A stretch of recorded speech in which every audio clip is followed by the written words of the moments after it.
We pity your pathetic dependence on this web video for your weekly news, but here we go anyway. The operator of the Fukushima Daiichi nuclear power plant says it will start removing spent fuel on Monday from the number 4 reactor building. It's the first step Tokyo Electric Power Company will take toward decommissioning the crippled plant. We decided to start removing fuel on November 18th. The building contains more than 1,500 units of fuel rods. Most of them are used and highly radioactive. The fuel is stored in a pool of water which contains the radioactive particles. TEPCO workers will remove it and place it in radiation-proof containers. They'll then transfer them to another location on the plant's premises. The building was badly damaged by a hydrogen explosion in March 2011. So engineers built a steel structure equipped with a crane that will be used to remove the containers. They say the structure can resist earthquakes as strong as the one on March 11. TEPCO officials will start with the unused fuel as they consider it less difficult to handle.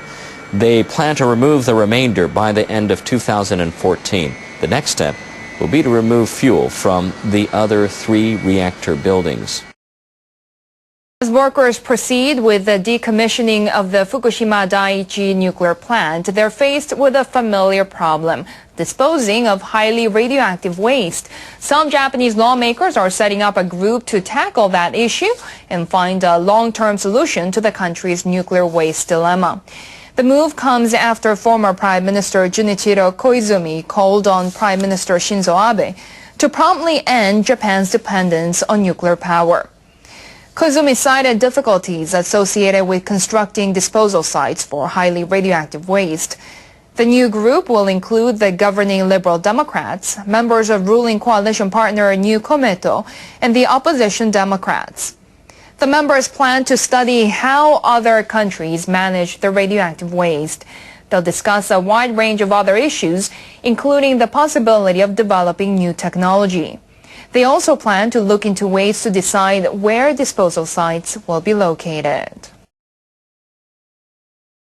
Okay, well, you say there's no solution to the waste, but there is a solution to the waste, and the solution to the waste is to just leave it exactly where it is and to have somebody look at it for a million years, you know. So they just have to have all these zombies who are there at the moment sitting there doing nothing, who are going to just have to sit there, and their children are going to sit there, and their children's children and so on, looking at the waste and making sure that it doesn't leak out of the tanks. And if it starts to look like it's going to leak out of the tanks, they build another tank around that tank, and then they build another tank around the tank that they built around that tank, and so on, you know, to infinity.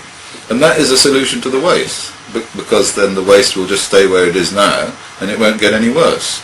And if they make more waste, they'll have to put it inside that tank and leave it there. And as far as contaminated land is concerned, and places like Sellafield and all that, they'll just have to put a fence around it and say, this is contaminated land, do not enter. And so that's the best we can do. I mean, it doesn't help to put it down the hole in the ground. I mean, you may as well put it somewhere where you can keep an eye on it and make sure it doesn't escape. So that's the solution. And why not put a hole in the ground? Ah, well, because then if something goes wrong, you can't do anything about it. That's the point. And what could go wrong there? Oh, God, well, loads of things could go wrong. I mean, the main thing that would go wrong is that it's a hole in the ground is not a secured depository, you know? I mean, you put it into a hole in the ground, and then there's a crack in the hole in the ground, or maybe there's an earthquake, or maybe there's a fault that you didn't know about, or maybe there's some water movement that changes over a period of time. And we're talking geological timescale, so, you know, just about everywhere where they've suggested putting it in a hole in the ground has had a geological fault occurring, you know, in the last 1,000 years. Never mind about, you know, the next million years or whatever it is it has for the half-life of these uraniums and plutoniums. So you can't actually guarantee that if you put it in a hole in the ground, something won't go wrong. And you can't pull it out of the hole in the ground. That's the point. I mean, the Forsmark idea is not one in which they put it down in the hole in the ground and then they can take it out if something goes wrong. They can't. They just pop it down and pop the next one down and pop the next one down and so on and send it all down there, and then they seal it all up. But if something goes wrong, then they can't do anything. Whereas if it's where it is at the moment, at Sellafield or wherever it is, above ground or in some kind of big hangar or big kind of area where they kind of look at it, then they can look at it, and if something goes wrong, and they've got all their detectors and their Geiger counters and whatnot, then they can just repackage it and put something around it. But they have to sit there. Yeah, they have to sit there forever. Absolutely, yeah, sure. Well, serves them right, isn't it? Shouldn't have made it in the first place. And I've no doubt they'll pay them a lot of money for sitting there. So yeah, they can sit there. I mean, maybe they should have special uniforms, like, you know, guard of the nuclear waste, and they could have like special kind of green uniforms with special badges, like Superman or something, you know. That make them feel good.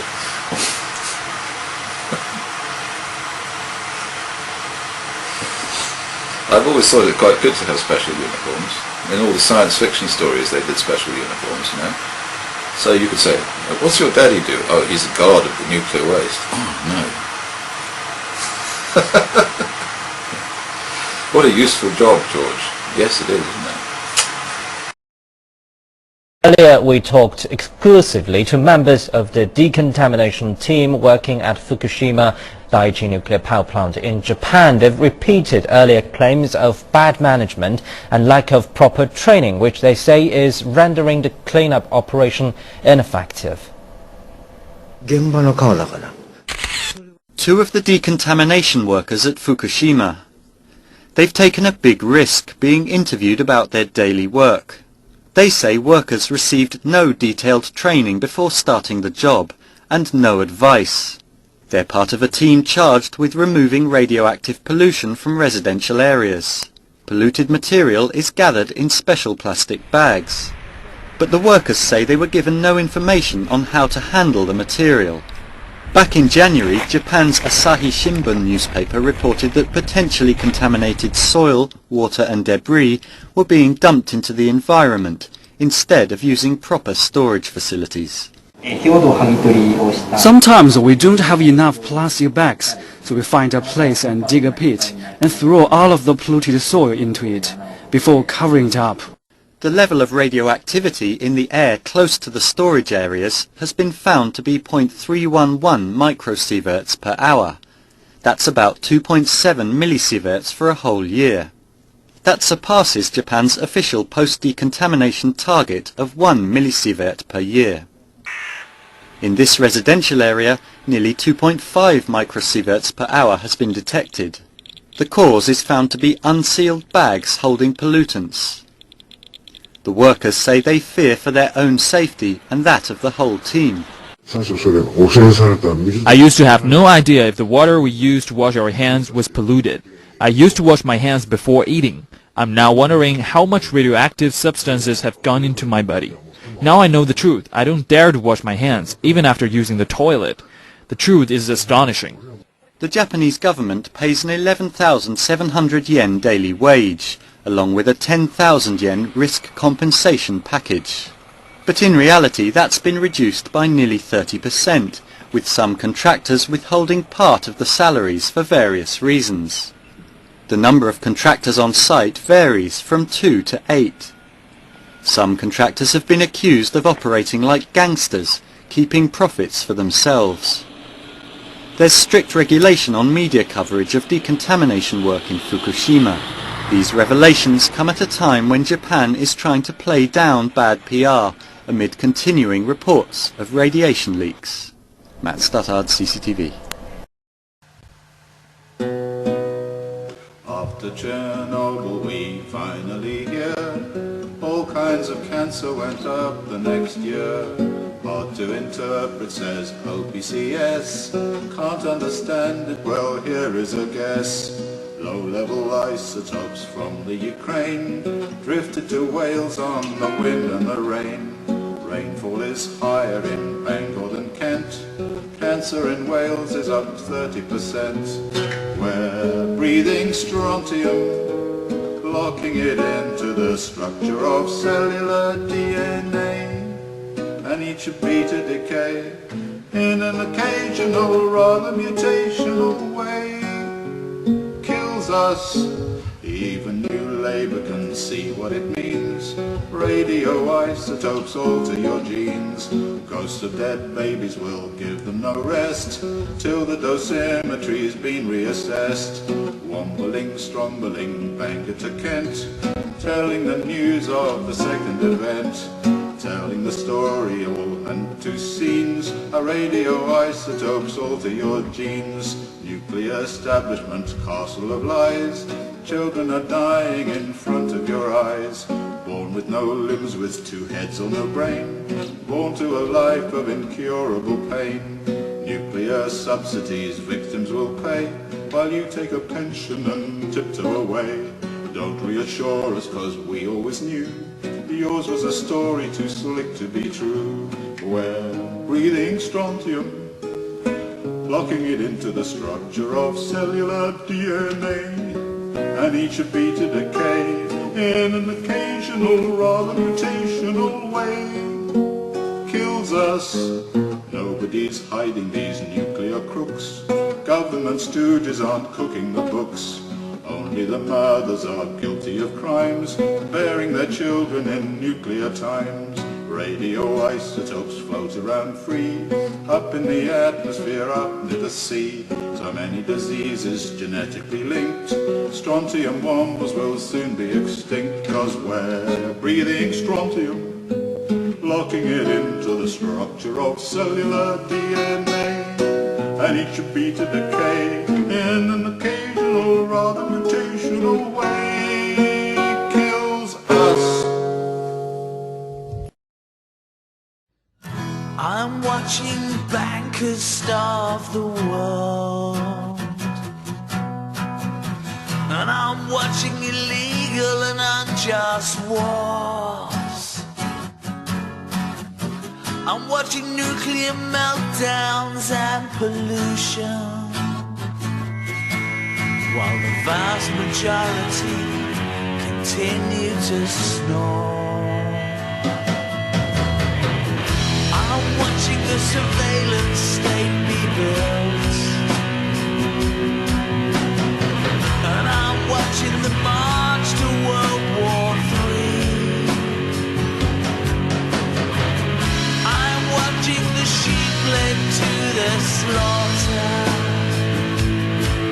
while we're sitting in front of the propaganda machine. Welcome to my alternate reality. Am I the only one taking this seriously?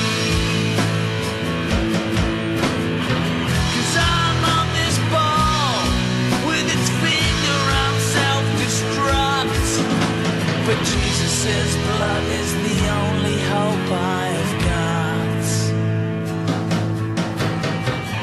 I'm watching perversions all over the net. Actually, I'm not, 'cause I don't wanna see. I'm watching a charade of politicians being controlled by secret societies.